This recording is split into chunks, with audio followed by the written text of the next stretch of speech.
Notice केलीये का तुम्ही? Self love, self respect, confidence या सगळ्या गोष्टी आपण बऱ्याच ठिकाणी ऐकतोय आणि आपल्याला माहितीये की त्या इम्पॉर्टंट पण आहेत. आपल्याला स्वतःला त्या बिल्ड करायच्या आहेत. पण रिअल लाईफमध्ये जर एखाद्या मेसेजचा कोणी रिप्लाय केला नाही, कोणीतरी जर तुम्हाला इग्नोर केलं, एखादा शब्द वाकडा बोलला किंवा मग काहीतरी तुमच्या मनासारखं घडलं नाही, की लगेच मूड ऑफ आणि सगळा दिवस खराब होऊन जातो. याचा अर्थ क्लिअर आहे की प्रॉब्लेम तुमच्या कॉन्फिडन्समध्ये नाहीये.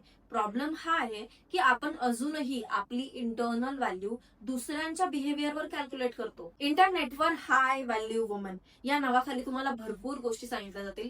Clean girl aesthetics, minimal lifestyle, expensive perfumes, luxury handbags, expensive makeup.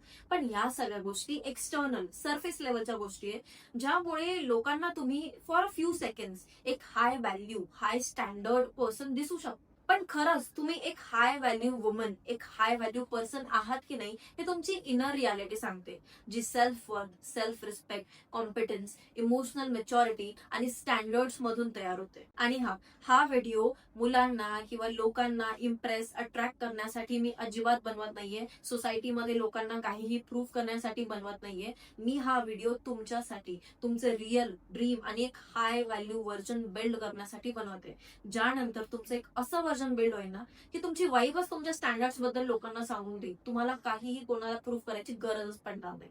Let's go. So the point number 1 is the inherent self worth. आपल्यामधला सगळ्यात पहिला की एलिमेंट आहे आपली सेल्फ वर्थ. आता मला खरं सांगा, दिवसभरातून किती वेळा तुमचा मूड दुसऱ्यांच्या बिहेवियरमुळे बदलतो?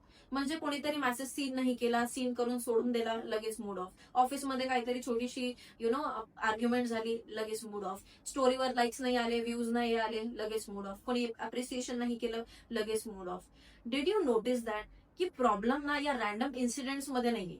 कोर प्रॉब्लेम हा आहे की आपण आपली व्हॅल्यू, आपण आपली सेल्फ वर्थ या एक्सटर्नल गोष्टींसोबत खूप जास्त टाईटली अटॅच करून ठेवली आहे. आणि सगळ्यात डेंजरस गोष्ट म्हणजे आपल्या डोक्यामध्ये आपण रोज स्वतःला डिग्रेड करत राहतो. म्हणजे मी इनफ नाहीये का, आणि माझ्याकडून मी हे सगळं करते पण काहीच होत नाहीये, ती माझ्यापेक्षा बेटर आहे का, आणि मीच ऍव्हरेज आहे का, माझ्यामध्ये काही स्पेशल नाहीये का. हे सगळे डिस्ट्रक्टिव्ह स्टेटमेंट्स बोलून आपण सारखं स्वतःला क्रिटिसाइज करत राहतो. मग जेव्हा बाहेरचा माणूस तुम्हाला अंडर व्हॅल्यू करतो ना, ते तुम्हाला कम्प्लिटली नॉर्मल वाटायला लागतं. कारण सबकॉन्शियसली तुम्हाला असं फील होतं की यार मी इतकंच डिझर्व करते.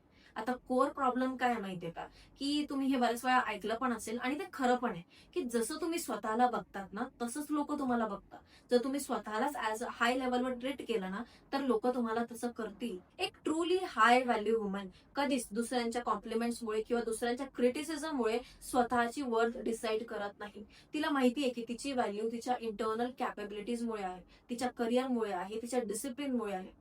आपला ब्रेन ना रोज जे ऐकतो ते इव्हेंच्युअली खरं मानायला लागतो. त्यामुळे स्वतःबद्दल निगेटिव्ह बोलणं बंद करा. तुमची व्हॅल्यू, तुमची वर्थ दुसऱ्यांच्या बिहेवियरमुळे बदलू नका, आणि ती डिपेंड पण नाहीये दुसऱ्यांच्या ऍक्शन्सवर. जर तुम्ही स्वतःच स्वतःची रिस्पेक्ट करत नसाल तर मग दुसऱ्यांनी तुमची रिस्पेक्ट करावी ही एक्सपेक्टेशनच खूप अनफेअर आहे. आता second point is the radical emotional regulation. आजकाल खूप लोक इमोशनली मच्युअर दिसण्याचा प्रयत्न करतात, पण त्यातले खूप कमी लोक असतात जे खरंच इंटरनली स्टेबल असतात. ऑफिसमध्ये बॉसने थोडासा हार्श फीडबॅक दिला, कॉलेजमध्ये कोणीतरी तुमचा पॉइंट डिसएग्री केला, किंवा फ्रेंडने लास्ट मोमेंटवर प्लॅन कॅन्सल केला, किंवा मग रिलेशनशिपमध्ये काहीतरी टफ कॉन्व्हर्सेशन झालं मग लगेच तुमचे इमोशन तुम्हाला कंट्रोल करायला लागतात. त्यानंतर मग over thinking, emotional reactions, long paragraphs, over explaining yourself आणि मग स्टेटस अपडेट्स या सगळ्या गोष्टी सुरू होतात. आणि मग आपण हाताने आपली स्वतःची व्हॅल्यू कमी करून घेतो. पण एक हाय व्हॅल्यू वुमन कधीच तिच्या इमोशन्सची स्लेव्ह नसते.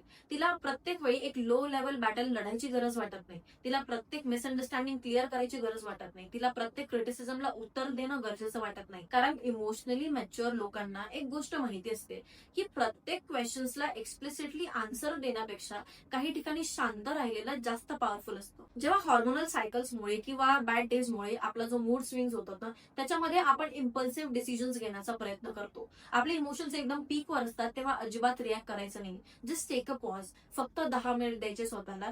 3-4 वेळा डीप ब्रिदिंग करा, रूमच्या बाहेर पडा, एक ग्लासभर पाणी प्या आणि स्वतःला फक्त 10 मिनिट द्या. हे ऐकायला खूप बेसिक वाटतं, पण त्या 10 मिनिट नंतर जे तुमचं इमोशनल डॅमेज कंट्रोल होईल आणि तुमची ओव्हर थिंकिंग कम्प्लिटली बंद होईल. असंच तुम्ही लाईफमध्ये डिफिकल्ट सिच्युएशन्स मध्ये शांत राहायला शिक. सो येस, इमोशन्सला स्वतःवर हावी होऊ द्यायचं नाहीये. Just take a deep breath and let them settle down. आता तिसरा पॉइंट आहे real confidence over visual aesthetics. खूप मुलींना मी जवळून बघितलंय, मुली काय करता माहितीये, कॉन्फिडन्स बिल्ड करण्याऐवजी तो कॉन्फिडन्स व्हिज्युअली दाखवण्यावर जास्त टाइम आणि एनर्जी वेस्ट करतात.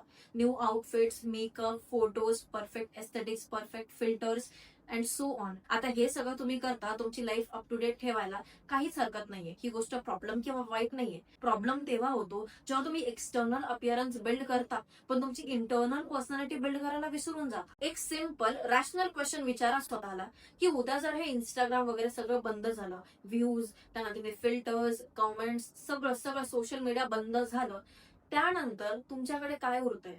तुमच्याकडे एक अशी स्किल आहे का जी तुम्हाला पैसे कमावून देऊ शकते, जी तुम्हाला सोसायटीमध्ये रिस्पेक्ट मिळवून देऊ शकते, जी तुम्हाला कोर इंडिपेंडेंट बनवू शकते? तुमचे लुक्स, तुमचं अपिअरन्स तुम्हाला काही वेळापुरतं अटेन्शन देऊ शकतं, पण अटेन्शन आणि रिस्पेक्ट या दोन्हीमध्ये खूप मोठा फरक असतो. कॉन्फिडन्स हा कॉम्पिटन्स मधून बिल्ड होतो. Communication, finance, sales, marketing, business, content creation, negotiation, हे सगळ्या गोष्टींना खूप पॉवरफुल ऍसेट्स आहेत जे तुम्ही स्वतः बिल्ड करू शकता. आणि जर स्वतःला स्किल्ड अप करून तुम्ही त्या लेवलवर नेलात ना, तर तुम्हाला एक्सटर्नल व्हॅलिडेशनची गरज पडणार नाही. कारण तुम्हाला माहितीये इंटरनली की तुमच्याकडे व्हॅल्यू क्रिएट करण्याची एक डायनामिक कॅपॅसिटी ऑलरेडी आहे. आणि ही कॉम्पिटन्स वाली जी फिलिंग आहे ना, ती कुठल्याही एक्सपेन्सिव्ह बॅग, मेकअप, एस्थेटिक्स पेक्षाही जास्त हेवी असते, पॉवरफुल असते. लोक तुम्हाला तुमच्या सरफेस लुक्समुळे नाही, तुम्ही बिल्ड आणि क्रिएट केलेल्या इम्पॅक्टमुळे लक्षात ठेवतील. So yes, work on yourself, work on your skills instead of just focusing on visual aesthetics. आता point number 4 is financial sovereignty. As a girl, I am telling you, तुम्हाला स्वतःचा पैसा कमवावाच लागेल आणि तो पैसा तुम्ही स्वतः इंडिव्हिज्युअली कमवलेला असला पाहिजे. खूप मुली अशा सॉफ्टनेस मध्ये बोलतात की यार मला काही गरज नाहीये, मला पैशांचा लोभ वगैरे काही नाहीये. पण हा पैशांचा मटेरियल क्वेश्चन नाहीये, हा स्ट्रेट तुमच्या फ्रीडमचा क्वेश्चन आहे. इमॅजिन करा, तुम्हाला तुमची जॉब एकदम मेंटली एक्झॉस्ट करते, पण तरी सुद्धा तुम्ही रिझाईन करू शकत नाही कारण तुम्ही फायनान्शियली तिथे अडकलेले आहात. एखाद्या सिटीमध्ये तुम्हाला राहायचं नाहीये, तुमचं मन लागत नाही, पण तुम्ही इंडिपेंडंट नसल्यामुळे तुम्ही स्वतःच्या जीवावर दुसरीकडे शिफ्ट होऊ शकत नाही. तुमच्या समोर एक खूप मोठी अपॉर्च्युनिटी आहे, पण त्याच्यामध्ये रिस्क आहे, पैसा लागणार आहे, आणि मग जेव्हा तुम्ही तुमचं बँक अकाउंट बघता तेव्हा तुम्ही बॅक ऑफ करता. आता इथे विषय फक्त पैसे नाहीये हा नाहीये, विषय हा आहे की पैसे नसल्यामुळे तुम्हाला तुमच्या लाईफमध्ये डायनामिक ऑप्शन्स भेटत नाहीत. फायनान्शियल इंडिपेंडन्स म्हणजे फक्त तुम्हाला एक लाईफस्टाईल किंवा शॉपिंग करायची पॉवर देत नाही, ती तुमची आयडेंटिटी बिल्ड करते. तुम्हाला डिसिजन्स घेण्याची पॉवर देते, तुम्हाला लोकांना नो बोलायची पॉवर देते, तुम्हाला रॉंग अपॉर्च्युनिटीज रिजेक्ट करण्याची पॉवर देते, स्वतःच्या व्हॅल्यूजवर इन्व्हेस्ट करायची पॉवर देते, आणि सगळ्यात महत्वाचं म्हणजे तुम्हाला कधीही कोणाच्या उपकाराखाली जगण्याची गरज पडत नाही. त्यामुळे छोटी इन्कम असेल तरी सुद्धा चालेल, पण स्वतःचा पैसा कमवा, स्वतःची इन्कम स्ट्रीम्स जनरेट करा. कारण जेव्हा तुमचा प्रायमरी फोकस तुमची ग्रोथ, तुमचे स्किल्स, तुमचं इन्कम यावर असतं ना, मग बाकीचं लक्ष ते फालतू comparison, overthinking, unnecessary drama या सगळ्या गोष्टींकडे वेळच उरत नाही. So yes, create a life and career that you are truly proud of. ज्या दिवशी तुम्ही स्वतःचा पैसा कमवायला लागता ना, भलेही ती अमाऊंट कितीही छोटी असेल, पण ती जर तुम्ही स्वतः कमवलेली असेल ना, तुम्ही तुमची लाईफ तुमच्या स्वतःच्या हिशोबाने तुमच्या टर्म्सवर जगू शकता. Now last point is build iron boundaries. चांगले राहा, सगळ्यांना खुश ठेवा, सगळ्यांचं ऐका, सगळ्यांच्या मनासारखं करा, ऍडजस्ट करा. हो ठीक आहे, पण हे सगळं करता करता आपण इतकं ओव्हर ऍडजस्ट करायला लागतो की आपण स्वतःच्याच आयुष्यात असं पाहुणं असल्यासारखं फील होतो. कोणीतरी रॅन्डम एकदम टाइमवर काहीतरी प्लॅन बनवला आणि मग आपल्याला त्यांना होच म्हणावं लागतं, बिकॉज आपल्याला नाही म्हणता येत नाही पीपल प्लीजिंगमुळे. कोणीतरी रिपीटेडली तुमची रिस्पेक्ट क्रॉस करतंय, पण तुम्ही त्या व्यक्तीसोबतचं जे कनेक्शन आहे, बॉन्ड आहे, ते मेंटेन करायचा प्रयत्न करता. कोणीतरी तुमचा वेळ, तुमची एनर्जी, तुमचा मेंटल पीस कंझ्युम करतंय, तरी सुद्धा तुम्ही त्याच्यासाठी इझिली अवेलेबल असता. हे सगळं का होतं माहितीये? कारण आपल्याला असं वाटतं की आपण जर बाउंड्रीज सेट केल्या तर मे बी आपण समोरच्या सोबतचा आपला जो बॉन्ड आहे तो खराब होऊन जाईल, किंवा मग कोणीतरी ते बाउंड्रीज रिजेक्ट करतील, मग जाऊ दे, त्यापेक्षा पीपल प्लीजिंग आपल्याला कम्फर्टेबल वाटतं, आपण ते चूज करतो. पण एक गोष्ट प्लीज लक्षात ठेवा, की जेव्हा जेव्हा तुम्ही दुसऱ्यांना डिसअपॉइंट होऊ नये म्हणून स्वतःच्या प्रायोरिटी सॅक्रिफाईस करताना, तेव्हा तेव्हा तुम्ही स्वतःला एक्स्ट्रीम डिसअपॉइंट करता. मी आधी पण तुम्हाला सांगितलंय की बाउंड्रीज सेट करणं हे सेल्फिश नसतं, ते उलट हेल्दी असतं आपल्या मेंटल पीससाठी. It is kind of self respect. एक हाय व्हॅल्यू वुमन बनण्यासाठी तुम्हाला तुमचे बाउंड्रीज सेट करावे लागतील. If you want to say no, no, that is enough. तुम्हाला बाकी काहीही एक्सप्लेन करायची गरज नाहीये, तुम्हाला स्वतःला गिल्ट आणायची गरज नाहीये. एका हाय व्हॅल्यू वुमनला माहिती असतं की तिचा टाइम लिमिटेड आहे, तिची एनर्जी एक लिमिटेड रिसोर्स आहे, तिचा मेंटल पीस व्हॅल्युएबल आहे. त्यामुळे तो उगाच युजलेस गोष्टींमध्ये आणि वर्थलेस लोकांसाठी अजिबात वाया घालवायची गरज नाहीये. जर एखादी गोष्ट तुमच्या स्टँडर्ड्स मध्ये बसत नसेल तर बाउंड्रीज क्लिअर ठेवा आणि डिस्टन्स मेंटेन करा.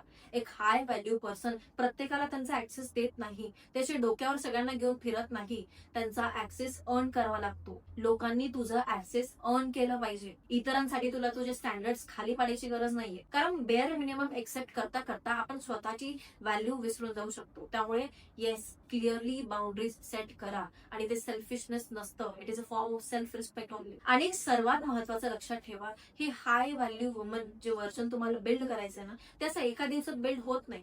रोज तुम्हाला छोटे छोटे डिसिजन्स घ्यावे लागतील ते बिल्ड करण्यासाठी. जेव्हा तुम्ही स्वतःची सेल्फ वर्थ प्रोटेक्ट करता, इमोशन्स टाइटली कंट्रोल करता, कॉम्पिटन्स स्किल्स बिल्ड करता, स्वतःचे पैसे कमवायला लागता आणि स्वतःच्या क्लिअर बाउंड्रीज सेट करताना, तेव्हा हळूहळू करत तुमची एक हाय व्हॅल्यू पर्सनॅलिटी बनायला लागते. हे ट्रान्सफॉर्मेशन ना अशी मोटिवेशनची हाय फिलिंग नाहीये, तो डिसिप्लिनचा रिझल्ट आहे, जे तुम्हाला रोज फॉलो करावं लागेल. त्यामुळे आज हा व्हिडिओ बघून तुम्ही टेम्पररी मोटिवेटेड झाला असाल, ठीक आहे, पण एक एक्झिक्युशन पॉइंट चूज करा आणि ऍक्शन घ्यायला सुरुवात करा. स्वतःला तुम्ही जे प्रॉमिसेस करता ना, ऍटलीस्ट ते तरी फॉलो करा. स्वतःला फसवू नका की मला हे पण करायचंय, मला ते पण करायचंय आणि ऍक्शन्स घेत नाही. सेम मिस्टेक्स रिपीट करू नका. Don't do this, okay. आणि जर तुम्हाला हा व्हिडिओ हेल्पफुल वाटला असेल तर नक्की सबस्क्राईब करा. तुमच्या फ्रेंड्स सोबत सुद्धा हा व्हिडिओ शेअर करा. भेटूया नेक्स्ट व्हिडिओमध्ये.